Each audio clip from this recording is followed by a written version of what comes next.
বসেন বসেন, আমাদের পিছনে একজন বসে আছে।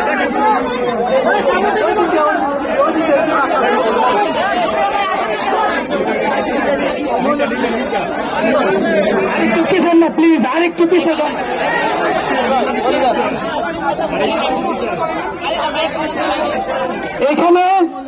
এখানে জাস্ট স্পষ্ট ভাষায় বলবো, এখানে ভিতরে কয়জন গেছে ভিতরে, শুধু তারা এখানে থাকবে, আর এই হর্নগুলো ধরার জন্য 2-1 থাকবে, এছাড়া আমিও চলে যাব।